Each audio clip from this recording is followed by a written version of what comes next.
Hello guys, this is Rich TV and welcome back to my channel. But before I start the devotional guys, I would like to shout out the following person on our channel na napunta rito at nag-join sa devotional. Shout out and God bless to Ashley Remocha, Benz Villegas, Spira Alga, Claire Cabaltira, Junoy Abidan, Daryl B.S., Francis J. Canoy, Cherry Abo, Ben Lawrence Chonko, Kiat Las Marias, Yang TV, Midnight Chain Always Online, Claire Young's Blog, Michael Aburita, Connie Blog, SSC TV of Korea, Heart Ponsalan, Juan Anthony Balmoria, Leo Bacoteco, Mark Pamisa, Eliza Miharis, Kimberly Rimando, Clarice Silado, Shane Pindon, Jonalyn Milgar, Andolin Padiranga, Angel Mangiran, Gretchen Marie, Honestly Faith, Gloria Tresia, Maridel Cababasada, Rian Brisaga, Crystal Claire, Ria Bidad, Marian Comendador, RB Hararbi, Kirk, Andrew, shout out na rin sa mga hindi nakisabay na manood at makinig sa devotional,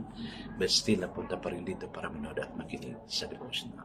God bless us all, guys.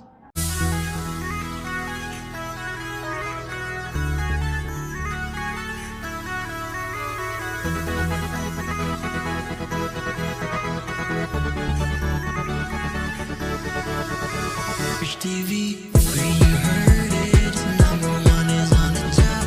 Good advice is they'll never stop. Rich TV, where you heard it, number one is on the top. Good advice is they'll never stop. Kumusta yung day natin, guys? Sana, no? We made our responsibility for God, no? Kasi may responsibility tayo kay Lord. Not just ourselves, to our family members, but also to people around us, and the most of it is from God. Hi guys, let's now proceed to our devotion. Let's open the Bible to John chapter 21 verses 15 to 19. This is a continuation of what we have read, the miraculous cuts of fish, and this time it will be Jesus reinstates Peter. Still guys, I'm using the devotion study Bible because the words used here is simplified. Maintindihan talaga natin. Okay, the word of the Lord in John chapter 21 verses 15 to 19 says, when they had finished eating, Jesus said to Simon Peter, Simon, son of John, do you truly love me more than this? Yes, Lord, he said. You know that I love you. Jesus said, feed my lambs.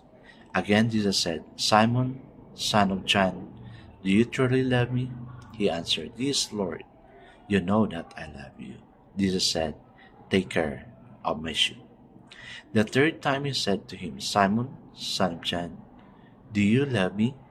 Peter was hurt because Jesus asked him the third time, do you love me? He said, Lord, you know all things. You know that I love you. Jesus said, feed my sheep. I tell you the truth. When you were younger, you dressed yourself and went where you wanted. But when you are old, you will stretch out your hand, and someone else will dress you and lead you where you do not want to go. Jesus said this to indicate the kind of death by which Peter would glorify God. Then he said to him, follow me. Amen and amen. I guess let's not pray. Yes, O God, siguro, if we are asked, do you love me the third time? Of course, parang manloob mo kanya, O God. The way Peter did, nanloob mo siya talaga because he already confessed twice, Lord God, he loved God, but still he was. Lord, we do not know what to do if you're going to ask this question. It would be a privilege for us hearing your word that you love us so much, particularly coming from your voice, O Lord. But yet at this time, na hindi namin narinig yung voice mo, but yet we experience your great love for us.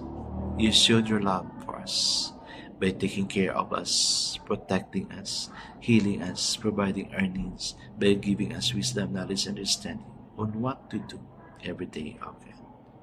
Thank you for the privilege that despite us being sinful, you still give us the opportunity to start our life again. Bless us all again as we listen to your word this evening. Lord, commit all these things to you. In Jesus' name we pray. Amen and amen. The focus verse for this evening, guys, is found in John chapter 21, verse 15. It says, Jesus said to Simon Peter, Simon, son of Jonah, do you love me more than this? He said to him, Yes, Lord, you know that I love you. He said to him, Feed my lamb. The title of our devotion for this evening, guys, is A New Beginning. Peter was ambitious. Tayo rin, di ba? Ambitious tayo. As the leading disciple, had shifted the focus of his achievement-oriented nature, but he persistently denied his inner person and eventually denied his Lord. His denial of the Lord was really a denial of the new person being formed in him. It was that true inward person from Christ came back to Galilee to reclaim. He wanted the doer to become a beer. Peter's problem was allowing the Lord to love him profoundly so he could reclaim the essential fact that Christ and his love for him were most important to him. This is why Christ asked him 3 times, Do you love me? So that Peter could be sure he needed to know once and for all that it was not what he did or failed to do that was important, but rather that he was loved, forgiven, and cherished. Wow, ang ganda, no? Na-experience na natin ito, guys, from God.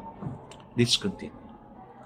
The experience of Peter's spiritual resurrection took place the morning beside the sea he loved so much. Now he knew he loved Christ most of all and was ready to enact resurrection, living by feeding Christ's sheep. We will spell out further tomorrow what this means for our resurrection living. Amen and amen. Yes, guys, no? Ang ganda, no? Nagkasala si Peter kasi he denied God 3 times. And that God also asked him 3 times. Natuwa ako sa reaction kasi God gave Peter many chances, a new beginning to live on. Yan yung title natin sa devotion, A New Beginning. And that is, I like the sayings na sinabi niya dito. He needed to know once and for all that it was not what he did or failed to do that was important, but rather expression that he was loved, forgiven, and cherished. Sana tayo, guys, ganito din. Not only from God, because for sure we receive it from God, but the thing is, we will also do it to other people around us. Family members, loved ones, people around us, and even yung co-church mates natin. We must love one another, for this is the will of God. Ang ganun. To feel the love, forgiven, and cherished. Because in God's eye, importante tayo. I guess let's not pray. Thank you to God for giving us another chance to start again from where we fall earlier. Like Peter, he insistently do things as he promised, to feed the lamb, the sheep, and even the people. Likewise to us all again. I pray mangyari ito. The same as you challenge Peter again, that we need to feed our loved ones, people around us, and even to the people sa kasama namin sa church. Yes, Lord, thank you for the presence of each one. Thank you for the learning we have for this evening. Amen. Amen. Yes, guys, Christ will never let us go. Amen and amen. God bless us always because I know God surely blesses 10 times better. This is again Reach TV. Kita-kita tayo ulit sa muli. Paalam!